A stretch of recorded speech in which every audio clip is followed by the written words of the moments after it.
السلام علیکم دوستو سب سے پہلے ہم آپ کو ہمارے چینل دلچسپ معلومات میں خوش آمدید کہتے ہیں۔ دوستو آج کی ہماری ویڈیو کا موضوع ہے شادی کے لیے شہزادی کی انوکھی شرط اور 3 سوالات۔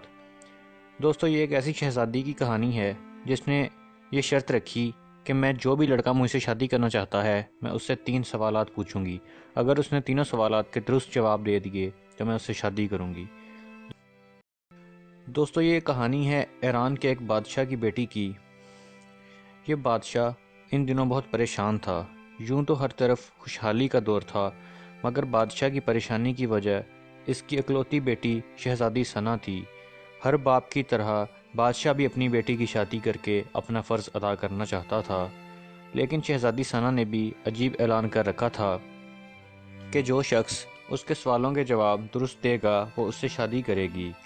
آس پاس کی ریاستوں کے کئی شہزادے آئے مگر ناکام لوٹ گئے۔ اس ملک میں نوجوان طالب علم بھی رہتا تھا، اس کا نام اعظم تھا۔ اس نے اپنے والد سے کہا کہ وہ بھی اپنی قسمت آزمانا چاہتا ہے۔ اعظم کے والد نے استاد تھے اور کئی برسوں سے لوگوں میں علم کی روشنی بانٹ رہے تھے۔ ملک فارس کا وزیر اعظم، بڑے بڑے درباری اور شہر کا قاضی بھی ان کا شاگرد تھا۔ باپ نے بیٹے کی خواہش دیکھی تو بولے، بیٹا اگر تو ناکام لوٹا تو تیرا کچھ نہیں جائے گا، لوگ کیا کہیں گے کہ ایک استاد کا بیٹا ناکام ہو گیا۔ اعظم اپنے باپ سے کہنے لگا، بابا بڑے بڑے شہزادے لوٹ گئے، اگر میں بھی ناکام ہو گیا تو کیا ہوا، یہ تو مقابلہ ہے، جو بھی جیت لے اور شاید وہ خوش نصیب میں ہی ہوں۔ آخر باپ کو بیٹے کی ضد ماننی پڑی۔ اعظم خوشی خوشی محل کی طرف چل پڑا۔ شہر بھر میں یہ خبر جنگل کی آگ کی طرح پھیل گئی کہ ایک عالم کا بیٹا قسمت آزمانے محل میں چلا آیا ہے۔ مقررہ وقت پر محل لوگوں سے کھچا کھچ بھرا ہوا تھا۔ بادشاہ تخت پر بیٹھا تھا، ملکہ عالیہ بھی محل میں موجود تھیں۔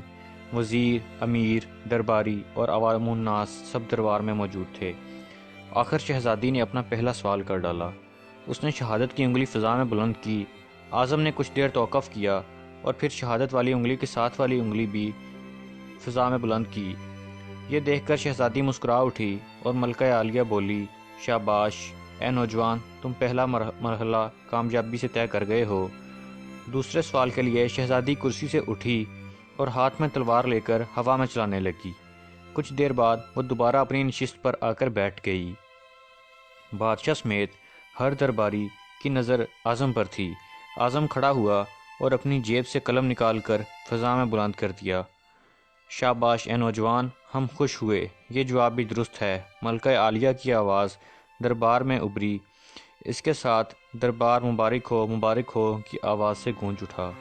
2 سوالات کیا تھے، ان کے جوابات کیا تھے؟ اب ہر شخص اس پر غور کر رہا تھا کہ شہزادی نے کیا پوچھا اور اعظم نے کیا جواب دیا۔ لوگوں کے لیے یہ ایک راز تھا۔ آخر شہزادی نے تیسرا سوال کر ڈالا۔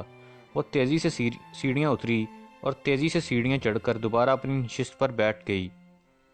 بڑا عجیب و غریب سوال تھا۔ ہر طرف خاموشی تھی، لوگوں کی سانسیں رکی ہوئی تھیں۔ اب تو اعظم کے ہاتھ پاؤں ٹھنڈے ہوئے جا رہے تھے۔ آخر اعظم کھڑا ہوا اور اپنے دل پر ہاتھ رکھ کر شہزادی کی طرف دیکھنے لگا۔ مرحبا مرحبا اے نوجوان، مبارک ہو، شہزادی نے تمہیں پسند کر لیا ہے۔ ملکہ عالیہ کی آواز کے ساتھ ہی شہزادی ثنا شرما کر محل کے اندرونی حصے میں چلی گئی اور محل مبارکباد کی آواز سے گونج اٹھا۔ لوگ خوشی سے جھوم رہے تھے۔ وہ دل ہی دل میں اللہ کا شکر ادا کر رہا تھا جس نے اسے یہ اعزاز بخشا تھا۔ بادشاہ نے اعظم سے پوچھا، اے نوجوان، ملکہ عالیہ کو تم نے مطمئن کر دیا، اب یہ بتاؤ کہ تم سے کیا پوچھا گیا تھا اور تم نے کیا جواب دیا؟ اگر تم نے ایک بھی غلط جواب دیا تو تمہاری گردن اڑا دی جائے گی۔ اعظم پر اعتماد انداز میں کھڑا ہوا اور بولا، بادشاہ سلامت، شہزادی نے ایک انگلی کھڑی کر کے پوچھا تھا کہ تم کیا اللہ کو ایک مانتے ہو؟ میں نے 2 انگلیاں کھڑی کر کے جواب دیا کہ اللہ اور اس کے رسول صلی اللہ علیہ وآلہ وسلم پر میرا ایمان اٹل ہے۔ بہت خوب، ہم خوش ہوئے، بادشاہ نے مسکرا کر کہا۔ اعظم بولا، اس کے بعد شہزادی نے تلوار چلا کر پوچھا تھا کہ اس سے بڑا کوئی ہتھیار ہے؟ میں نے جواب دیا، ہاں، قلم کا وار تلوار کے وار سے زیادہ کارگر ہوتا ہے۔ ماشاءاللہ نوجوان، تم نے ہمارا دل جیت لیا۔ تم نے ثابت کر دیا کہ جاہ و جلال، دولت و حشمت کی علم کے سامنے کوئی حیثیت نہیں۔ لیکن تیسرا جواب؟ بادشاہ نے حوصلہ افزائی کرتے ہوئے پوچھا۔ اعظم نے آسمان کی طرف دیکھا اور کہنے لگا، بادشاہ، شہزادی دربار کی سیڑھیاں اتریں اور چڑھیں، کرسی پر تھک کر بیٹھ گئیں۔ انہوں نے پوچھا تھا کہ میں تھک چکی ہوں، لیکن میرے جسم کی ایک چیز نہیں تھکی۔ میں نے جواب دیا، دل۔ یہ پیدائش سے لے کر موت تک بغیر تھکے دھڑکتا رہتا ہے۔ بادشاہ نے اعظم کو پاس بلا کر گلے سے لگا لیا اور کہا، اے لوگو، گواہ رہنا، میں نے حقدار کا حق ادا کر دیا ہے۔ میری بیٹی ایسے شخص کی بیوی بن رہی ہے جس کے پاس علم کی دولت ہے، جسے کوئی نہیں چرا سکتا ہے اور نہ کم کر سکتا ہے۔ بادشاہ نے اسی وقت خوشی خوشی اعظم اور شہزادی ثنا کی شادی طے کر دی۔